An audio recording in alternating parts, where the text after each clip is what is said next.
నమస్కారం. RVR TV mass ఫలాల ప్రోగ్రాంకి స్వాగతం.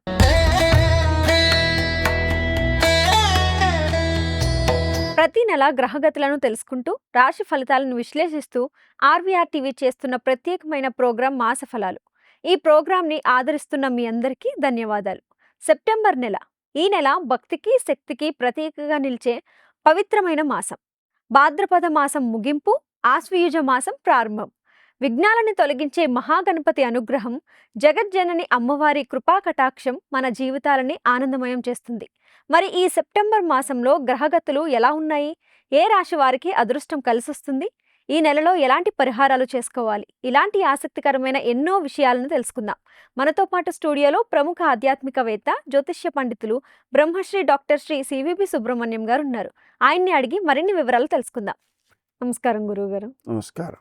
గురుగారు, ప్రతి నెలకు సంబంధించినటువంటి రాశి ఫలాల గురించి తెలియజేస్తూ ఉంటారు. దాంట్లో భాగంగా అసలు సెప్టెంబర్ నెలలో ఏ రాశి వారికి ఏ విధంగా ఉంటుందనే విషయాల్ని తెలియజేయండి. అందులో కర్కాటక రాశి వారికి ఏ విధంగా ఉండబోతుంది? కర్కాటక రాశి వారికి శ్రమ ఎక్కువ ఉంటుంది, గౌరవం ఎక్కువ ఉంటుంది, సహకారం ఎక్కువ ఉంటుంది. కానీ ఈ శ్రమకు మాత్రం ఎట్టి పరిస్థితుల్లోనూ వెనకాడకూడదు. కొంతకాలంగా ఎదురు చూస్తున్నటువంటి విషయాల్లో శుభవార్తలు వినే అవకాశాలు కూడా ఉన్నాయి. చేపట్టినటువంటి పనుల్లో దైవానుగ్రహం, పెద్దల ఆశీస్సులు కలిసి వస్తుంటాయి. అందువలన మనం పనులను ముందుకు నడిపించుకోగలుగుతాం. దూర ప్రయాణాలు అనుకూలమైన ఫలితాలను ఇచ్చే పరిస్థితులు ఉన్నాయి. అలాగే ఉద్యోగ విషయంలో కానీ, వ్యాపార విషయంలో కానీ అవసరం కోసం చేసేటువంటి ప్రయాణాలు లాభప్రదంగా మారతాయి. అంటే చేసే ప్రయత్నం సత్ఫలితాన్ని ఇస్తుంది. అలాగే ఈ ప్రయాణాల్లోనే కొత్త పరిచయాలు ఏర్పడడం, అవి భవిష్యత్తులో మంచి అవకాశాలను కలిగించేవిగా ఉండడం, అలాగే వాటికి మార్గం చూపించేటువంటివిగా ఉండడం జరుగుతుంటుంది. ఎందుకంటే లగ్నంలో గురుడు ఉచ్చులో ఉన్నాడు. అది గౌరవానికి ప్రాధాన్యం ఇచ్చేటువంటి పరిస్థితి అన్నమాట. అయితే ఇక్కడ మనం ఇంకో రహస్యం కూడా గుర్తించాలి. ఏ స్థానంలో ఉండేటువంటి కుజుడు వల్ల అప్పులు తీర్చే ప్రయత్నం గట్టిగా చేయాలి, అట్టే పెట్టుకోకూడదు. అలాగే అప్పు కొత్తగా చేయకూడదు, దానివలన ఎక్కువ ఇబ్బంది పాలవుతాం. ఆ విషయాన్ని కూడా గుర్తుపెట్టుకోవాలి. అలాగే ద్వితీయ స్థానంలో ఉండేటువంటి బుధుడు, రవి, కేతువు, వీళ్ళు ముగ్గురు కూడా కొంత సంభాషించే తీరులో ఇతరులకు అపార్థాలు వచ్చేటువంటి అవకాశాన్ని కల్పిస్తున్నారు. అయినప్పటికీ కూడా రవికి స్వక్షేత్రం కావడం వల్ల మీ మాట చివరికి నెగ్గుతుంది, కానీ ముందు మానసికమైన ఘర్షణ ఏర్పడకూడదు. అందుకని జాగ్రత్తగా ఉండాలి. అలాగే శుక్రుడు చతుర్థ స్థానంలో ఉన్నందువలన విద్యార్థులలో విద్యా అవకాశాలు పెరుగుతాయి. శ్రీ హయగ్రీవాయ నమః అనేటువంటి మంత్రం దానికి చాలా బాగా ఉపకరిస్తుంది. అలాగే ఆర్థిక పరిస్థితి క్రమంగా మెరుగవుతుంటుంది. కుటుంబంలో ఆనందకరమైనటువంటి వాతావరణం నెలకొంటుంది. శుభకార్యాల గురించి చర్చలు జరుగుతుంటాయి. అలాగే మనకు నవమ స్థానంలో ఉండేటువంటి శని వల్ల తల్లిదండ్రుల యొక్క ఆరోగ్య విషయంలో కొంత శ్రద్ధ తీసుకోవాలి. వంక్రీం అచ్యుతానంత గోవింద అనే నామాన్ని వారి కోసం జపించడం ద్వారా మీకు కూడా సత్ఫలితాలు సిద్ధిస్తాయి, వారికి సత్ఫలితాలు సిద్ధిస్తాయి. కొత్తగా దైవ దర్శనం చేసుకునేటువంటి అవకాశాలు కూడా ఉన్నాయి. పుణ్యక్షేత్రాలను సందర్శిస్తారు. ఆధ్యాత్మిక కార్యక్రమాల్లో పాల్గొనేటువంటి అవకాశం ఉంది. దానివల్ల మనస్సు ప్రశాంతంగా ఉంటుంది. అలాగే కుటుంబంలో కూడా అనుకూలమైనటువంటి శక్తి పెరుగుతుంది. ఆరోగ్యం అనుకూలంగానే ఉన్నా కూడా వాతావరణంలో వచ్చేటువంటి మార్పులు చిన్న చిన్న ఇబ్బందుల్ని కలుగజేస్తుంటాయి. వంక్రీం అచ్యుతానంత గోవింద అనేటువంటిది మన కోసం కూడా చేసుకున్నట్లయితే ఆ అవకాశాన్ని, అంటే దోషాన్ని జయించేటువంటి అవకాశం ఉంటుంది. ఆహార నియమాలు మాత్రం చక్కగా పాటించాలి. అన్నిటికంటే ముఖ్యంగా మంచినీళ్ళు ఎక్కువ సమయాల్లో తాగుతుండాలి. అంటే అర్థం ఏంటి? శాస్త్రం ప్రకారమైనట్లయితే 100 పర్యాయాలు రోజు మొత్తమే తాగాలి. అది అంటే గుక్కిడే ఎక్కువ అక్కర్లేదు, కానీ ఎక్కువ సార్లు తాగాలి. అలా ఎక్కువ సార్లు తాగినందువల్ల ఎలా ఉంటుందంటే, ఒక చెంచాడు నీళ్లు తాగినందువలన ఏ ప్రయోజనమో సీసాడు తాగినా అదే ప్రయోజనం, అంటే అంతే ఉంటుంది ప్రయోజనం. ఎందుకంటే లాలాజలంతో మిళితమైనటువంటి నీరు మాత్రమే మన శరీరానికి ఉపయోగపడుతుంది, తక్కినంతా వ్యర్థమైపోతుంది. అందుకని ఆ విషయాన్ని గుర్తుపెట్టుకుని కొంచెం కొంచెం ఎక్కువ సార్లు తాగడం ఆరోగ్యానికి మంచిది. ఆపహ సర్వస్య భేషజీ అని ఋగ్వేదం చెబుతోంది. దాని ప్రకారంగా మనం నీటిని ఎక్కువ సార్లు స్వీకరించడం మంచిదన్నమాట. ప్రతి పనిని కూడా బాధ్యతగా పూర్తి చేయడం వల్ల మంచి పేరు పొందేటువంటి అవకాశం ఉంది. అలాగే వ్యాపారస్తులు కొత్త ఒప్పందాలు చేసుకోవడం, కొత్త పరిచయాలు ఏర్పడడం, వాటితో పనులు చేద్దాం అనుకునేటువంటి పనులకు మార్గం సుగమం అయిపోతూ ఉంటుంది. భాగస్వామి అనుకూలమైనటువంటి పరిస్థితుల్లోనే కల్పిస్తాడు. అంటే అర్థం ఏంటి? భాగస్వాముల మధ్య సయోధ్య బాగుంటుందన్నమాట. ఆర్థిక విషయాల్లో అవసరమైనటువంటి కార్యక్రమాలను చేపట్టడం ద్వారా, ప్రయత్నాలు కొనసాగించడం ద్వారా లక్ష్యాన్ని చేరుకునేటువంటి పరిస్థితులు కనిపిస్తాయి. సమయానికి డబ్బు అందుతూ ఉంటుంది.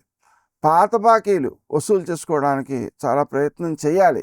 ఆ విషయాల్లో అనుకూలత సిద్ధించడం కోసం సుమంతో శ్రీ కార్తవీర్యార్జునాయ నమః, దాహిని మోహిని సతి ఈ మంత్ర జపాలు చేయడం ద్వారా రావాల్సిన బాకీలు వసూలు అవుతాయి. అలాగే వచ్చిన డబ్బు సుమారుగా వ్యర్థం కాకుండా సద్వినియోగం అయ్యేటువంటి అవకాశం కూడా ఉంటుంది. అందుకని మనం మామూలుగానే సుమంతో శ్రీ కార్తవీర్యార్జునాయ నమః అనేటువంటిది ఎప్పుడూ చేసుకుంటూ ఉండొచ్చు. అలా చేసుకోవడం ద్వారా ఏమవుతుంది అంటే, మనకు ఏ వస్తువు ఏ సమయానికి అవసరమో ఆ వస్తువు ఆ సమయానికి సమకూడుతూ ఉంటుంది కూడా. అలా ఎన్నో ప్రయోజనాలు ఉన్నాయి. అందుకని వాటిని ఆచరించడం మంచిది. అలాగే భూములు లేదా కుటుంబానికి సంబంధించినటువంటి పాత వివాదాలు, వాటిని కొంచెం అనుకూలమైనటువంటి పరిస్థితులు వచ్చే అవకాశం ఉంది కాబట్టి ఈ సమయంలో దాని మీద దృష్టి పెట్టుకోవాలి. ఆ విధంగానే మనకు సత్సంబంధాలు బలపడుతుంటాయి. వివాహ ప్రయత్నాలు సక్రమమైన ఫలితాలని అందజేసేటువంటి అవకాశం ఉంది. శుభవార్తలు వింటారు. దూర ప్రయాణాలు సత్ఫలితాలను ఇచ్చేటువంటి అవకాశం ఉంది. విద్యార్థులు తమ చదివేటువంటి చదువు మీద ఏకాగ్రత పెంచుకోవాలి. పోటీ పరీక్షల్లో విజయాలు పొందడానికి కోసం శ్రీ హయగ్రీవాయ నమః అనే మంత్రాన్ని వీరు జపించడం, వీరు పరీక్ష రాసేటప్పుడు ఇంట్లోని ఆత్మీయులు కూడా జపించడం చాలా మంచిది. అలాగే నిరుద్యోగులు కొత్త ఉద్యోగాలకు చేసేటువంటి ప్రయత్నాలు సత్ఫలితాలను ఇచ్చేటువంటి అవకాశం ఉంది. అలాగే మనం శ్రీ మహాదేవుడు, పార్వతీదేవి వారిద్దరిని కూడా శ్రద్ధతో ఆరాధించడం వల్ల ఉత్తమమైనటువంటి ఫలితాలను పొందగలుగుతాం. ప్రతి సోమవారం శివాలయంలో అభిషేకం చేయించుకోవడం మంచిది. బిల్వదళాలు సమర్పించడం మంచిది. మంత్రాన్ని జపించేటప్పుడు శివాయ నమః, శివాయ గురవే నమః, నమశివాయ ఇలాంటి మంత్రాలన్నింటినీ కూడా జపించవచ్చు. అయితే 108 సార్లు మాత్రమే జపించడం చేస్తుంటారు చాలామంది. కానీ వీలైనంత వరకు ఎక్కువ చేయడం అనేటువంటిది దాంట్లోనే తాత్పర్యం. పితృదేవతల్ని స్మరిస్తూ అన్నదానం చేయడం మంచిది. లేదా ప్రతిరోజు 2 గుప్పెళ్ళు బియ్యం దక్షిణ పెట్టి కలశంలో వేసి వాటిని ప్రసాదాలు వినియోగం చేసేటువంటి ఆలయంలో ఇచ్చేయడం మంచిది. అది కూడా దానమే. అది చేసినందువలన కూడా సత్ఫలితాలు పొందుతూ ఉంటారు.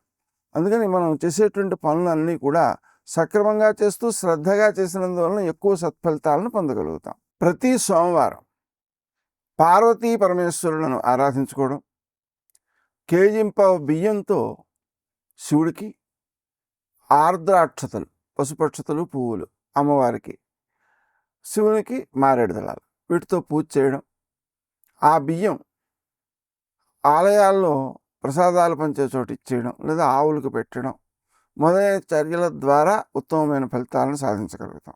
వ్యయస్థానంలో ఉండేటువంటి కుజుడు వల్ల అప్పులు ఇబ్బంది పెట్టేటువంటి అవకాశం ఉంది కాబట్టి ప్రతి మంగళవారం కొంత అప్పు తీరుస్తూ ఉండడం, అలాగే రుణమోచక అంగారక స్తోత్రం, రుణమోచక గణేశ స్తోత్రం, రుణమోచక నృసింహ స్తోత్రం పారాయణ చేసుకోవడం, శ్రీ గణేశ రుణంచింది మోక్షం మీదే తక్షణం అనే మంత్రాలను జపించుకోవడం ఇవన్నీ కూడా ఉత్తమమైన ఫలితాలను అందజేస్తాయి. విజయం సిద్ధించడం కోసం మంగళవారం నాడు ఆంజనేయ స్వామికి పూజ చేయడం ద్వారా విజయాలు అనుకూలమైనటువంటి ఫలితాలను ఇస్తాయి. అదేవిధంగా మనం సాధించాల్సినటువంటి లక్ష్యాలను సాధించడానికి ఇది ఉత్తమ సమయంగా గుర్తించాలి.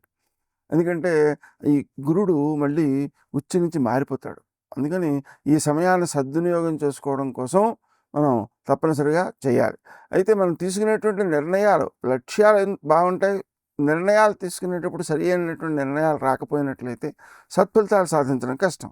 ఆ సరి అయినటువంటి నిర్ణయాలు రావడం కోసం శ్రీ దత్త శరణం మమ అనే మంత్రాన్ని తెల్లవారుజామున 5 నుంచి 6 వరకు జపించుకోవాలి. అలాగే మనం ఏదైనా ఒక నిర్ణయాన్ని తీసుకోవాలి అనుకున్నప్పుడు కనీసం ఒక 10 నిమిషాలైనా శ్రీ దత్త శరణం మమ అనే మంత్రాన్ని జపించుకుని తర్వాత నిర్ణయం తీసుకోవడం అనేది మేలు చేస్తుంది. గురువుగారు, కర్కాటక రాశికి సంబంధించి చాలా చక్కటి విషయాల్ని అందరికీ అర్థమయ్యే విధంగా తెలియజేసినందుకు ధన్యవాదాలు. చూసారుగా ఏ రాశి వారు ఎలాంటి పరిహారాలు చేసుకోవాలో. మీ రాశి ఏంటి, మీ ఫలితం ఏంటి అని తెలుసుకోవాలనుకుంటే సెప్టెంబర్ మాస ఫలాలు ప్లేలిస్ట్ని క్లిక్ చేయండి. మాస ఫలాల ప్రోగ్రామ్ని చూడండి. ఆర్వీఆర్ టీవీని లైక్ చేయండి, షేర్ చేయండి, సబ్స్క్రైబ్ చేసుకోండి. నమస్కారం.